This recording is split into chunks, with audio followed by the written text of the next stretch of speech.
Assalamualaikum. Hi guys, I'm Zara Khan. Welcome back to my YouTube channel ZF Learning Tricks. First of all, I'm so grateful for your support. Thank you so much guys. And next few minutes, you will learn about preposition. So without further delay, let's start the video. Preposition part 3. Use of with, by, from, to, since, for. Friends, इस video में मैं आपको 6 ऐसे uses बताऊंगी जो बहुत ही कम लोग जानते हैं। आप हमेशा से यही पढ़ते आए होंगे। विद का मतलब होता है के साथ, बाय का मतलब होता है की तरफ से, फ्रॉम का मतलब होता है अलग, टू का मतलब होता है को, सिंस का मतलब होता है जब से, और फॉर का मतलब होता है के लिए। नहीं, ये बिल्कुल रॉन्ग है, गलत है। प्रेपोजिशन में इन सब के लिए to, from, by, with, since और फॉर, इन सब के मतलब एक ही होते हैं और वो है से। तो चलिए गाइस, आज मैं आपको इन 6 प्रेपोजिशन के एक ऐसी ट्रिक बताने वाली हूँ जो आप कभी नहीं भूलेंगे। क्या आप जानते हैं with, by, from, to, since, for, इन सब का मतलब उर्दू में एक ही होता है और वो होता है से। तो जब भी उर्दू में किसी सेंटेंस में से आ जाए तो आपको इन प्रेपोजिशन में से कोई एक वहाँ पर लिखनी है। गाइस देखिए, ये है तो 6 और इनकी कंडीशन अलग अलग है। अब जरा ध्यान से देखना। सबसे पहले बात करते हैं विद की।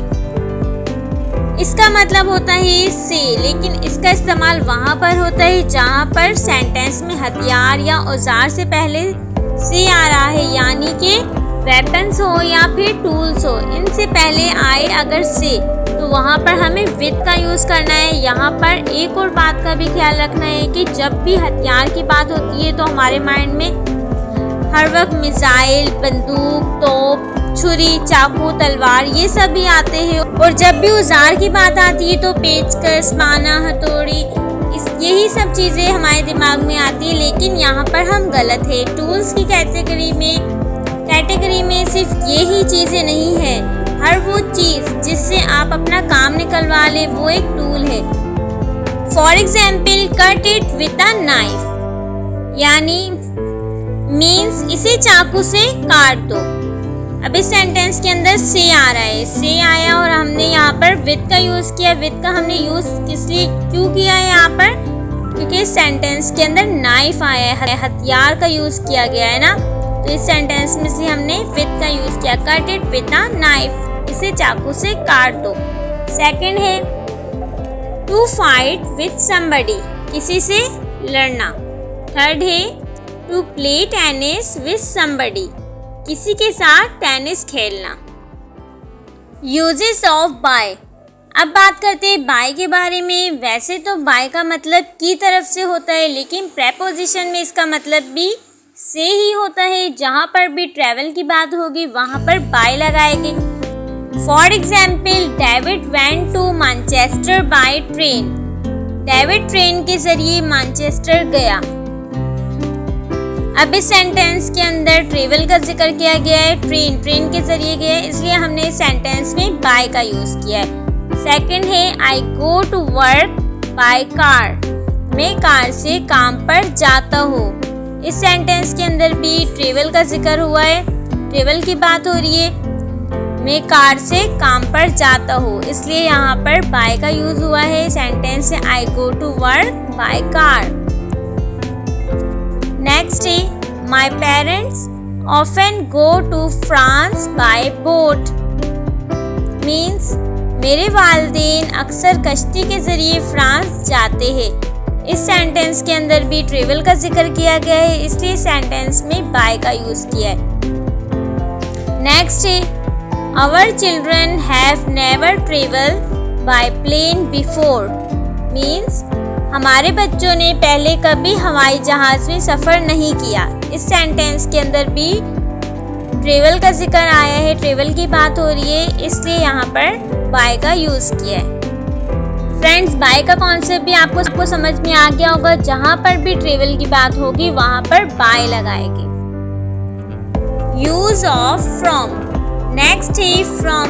फ्रॉम का मतलब भी होता है से, लेकिन जब कोई दो चीज़ें ऑपोजिट पोजीशन में जा रही हो, यानी एक दूसरे से अलग हो रही हो, दूर हो रही हो, तो ऐसी कंडीशन में फ्रॉम का यूज़ होता है। और इसकी एक और ट्रिक ये भी है, अगर किसी सेंटेंस में कम यानी आना वर्ड आ रहा हो और उसी सेंटेंस में जगह का नाम भी आ रहा हो, तो फिर भी 100% इस सेंटेंस में फ्रॉम आएगा।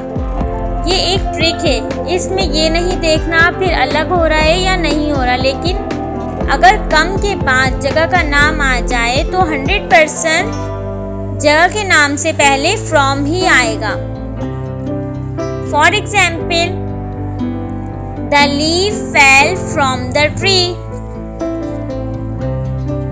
मीन्स पत्ता पेड़ से गिर रहा है। इसमें अलग होने की बात हो रही है क्योंकि वो गिर रहा है, पत्ता पेड़ से गिर रहा है ना, इसमें अलग होने की बात हो रही है, इसलिए सेंटेंस के अंदर फ्रॉम का यूज किया है। सेकंड है, I will take out money from the pocket, मैं जेब से पैसे निकालूंगी। अब इस सेंटेंस में भी अलग होने की बात हो रही है, जेब के अंदर है पैसे, अब मैं जेब से पैसे निकालूंगी, बाहर निकालूंगी, जेब से पैसे बाहर निकल रहे, इसलिए अलग होने की बात हो रही है, इसलिए सेंटेंस के अंदर फ्रॉम का यूज किया है। नेक्स्ट है, I was coming from Lahore means मैं लाहौर से आ रही थी। I was coming from Lahore, मैं लाहौर से आ रही थी। इस सेंटेंस का मतलब है मैं लाहौर से आ रही थी। इस सेंटेंस का मतलब है मैं लाहौर से आ रही थी। अब इस सेंटेंस के अंदर देखिए कमिंग, अभी मैंने क्या बताया था, क्या ट्रिक है, अगर कम आए सेंटेंस के अंदर, कम आए और कम के बाद जगह का नाम हो तो क्या आएगा, फ्रॉम आएगा बीच में। तो ये कमिंग आ गया, कमिंग के बाद लाहौर भी आ रहा है, जगह का नाम भी आ रहा है, इसलिए यहाँ पर फ्रॉम का यूज होगा, इस सेंटेंस के अंदर फ्रॉम लगेगा। यूज ऑफ टू, नेक्स्ट है टू, इसका मतलब भी से ही होता है और ये हम लगाएंगे मिलने के लिए, जैसे फ्रॉम लगाया था हमने अलग होने के लिए, वैसे ही टू लगाएंगे हम मिलने के लिए। और कंडीशन में भी 100% टू ही लगेगा। वो कंडीशन ये है कि जब भी सेंटेंस में गो या गो की कोई भी फॉर्म आए, गो, वेंट, गॉन एक्सेट्रा, और साथ ही साथ जगह का नाम भी आ रहा है, तो लगेगा उस जगह के नाम से पहले टू। जैसे पहले मैंने आपको बताया था ना, कम लफ्ज आएगा तो जगह के नाम से पहले फ्रॉम लगेगा, वैसे ही अगर गो लफ्ज आएगा तो जगह के नाम से पहले टू लगेगा।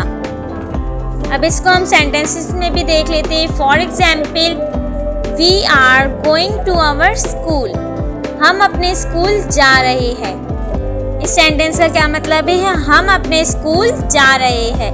अब इस सेंटेंस के अंदर देखिए गो, गोइंग, गोइंग आया है ना, तो गो की फॉर्म आ गई, और गो के बाद स्कूल भी आ रहा है, जगह का नाम, तो जगह के नाम से पहले क्या लगेगा यहाँ पे, to.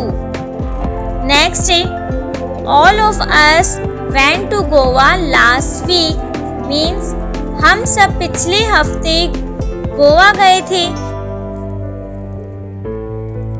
All of us went to Goa last week, हम सब पिछले हफ्ते गोवा गए थे।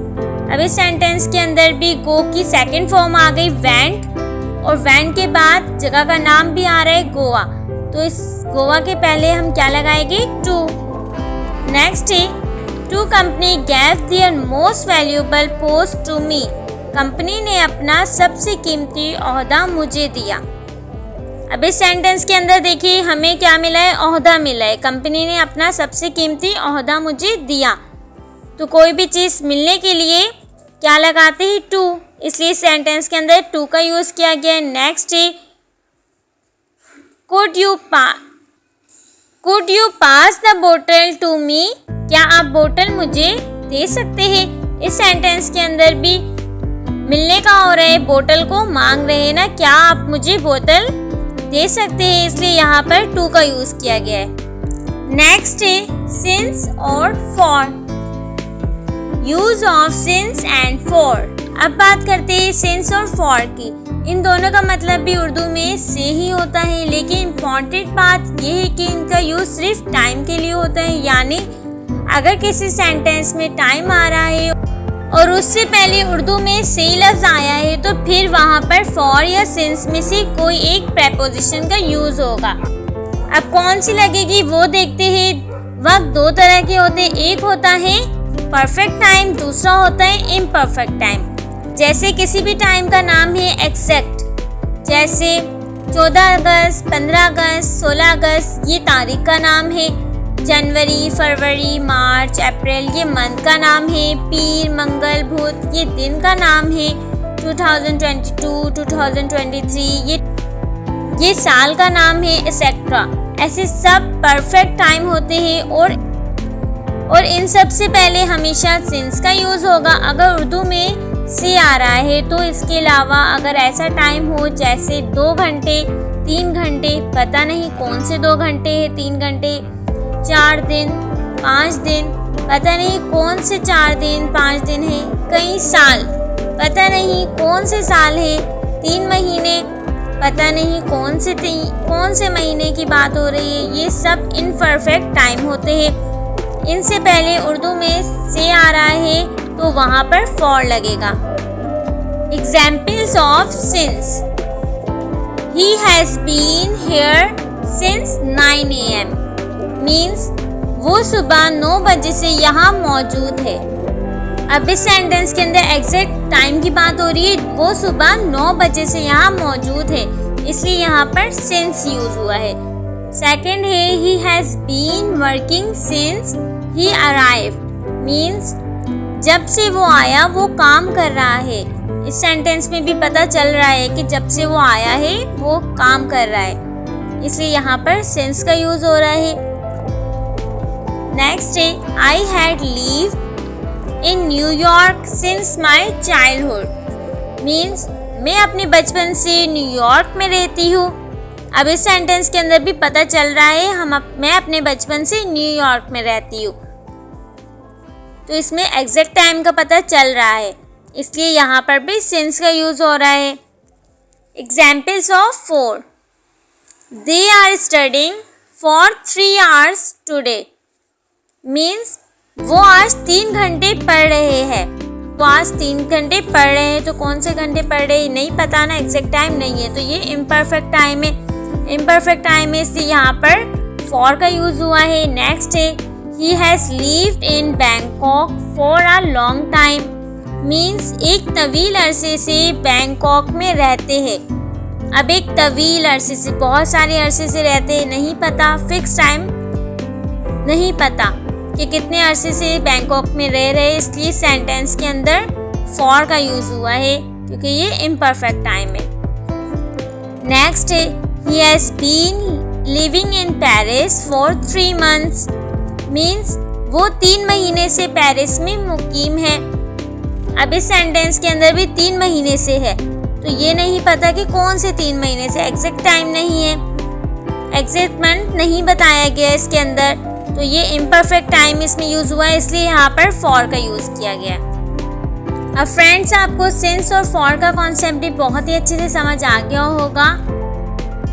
अगर किसी भी सेंटेंस के अंदर टाइम आ रहा हो और इससे पहले उर्दू में से लफ्ज़ आया है तो यहाँ पर सिंस या फॉर का यूज़ होगा, और सिंस वहाँ पर यूज़ होगा जहाँ पर एग्जैक्ट टाइम बताया गया होगा, और जहाँ पर परफेक्ट टाइम बताया गया होगा वहाँ पर सिंस का यूज़ होगा, और जहाँ पर इम्परफेक्ट टाइम बताया गया होगा वहाँ पर फॉर का यूज़ होगा।